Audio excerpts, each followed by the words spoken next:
में कोई मुश्किल आती है, हम कहीं फंस जाते हैं, तो हम हैरान होते हैं कि अल्लाह ताला हमारी मदद क्यों नहीं कर रहा है। हम काम कर लेते हैं और फिर उसके बाद खुदा से मदद मांगते हैं। हालांकि हमें काम करते हुए अल्लाह को याद रखना चाहिए। हमें काम शुरू करने से पहले अल्लाह से रहनुमाई मांगनी चाहिए। हमें अल्लाह को अपने कामों के लिए इनवाइट करना चाहिए।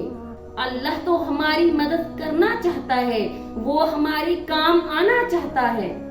वो कहता है कि कोई भी काम शुरू करने से पहले मुझसे मदद मांगो, मुझसे रहनुमाई मांगो।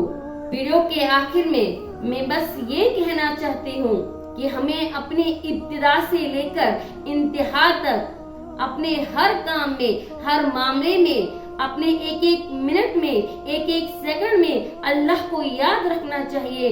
अल्लाह को हमेशा अपने साथ रखना चाहिए। आज के मौजू में बस इतना ही। मिलते हैं इंशाअल्लाह दोबारा किसी नए मौजू के साथ। तब तक के लिए अल्लाह हाफ़िज़।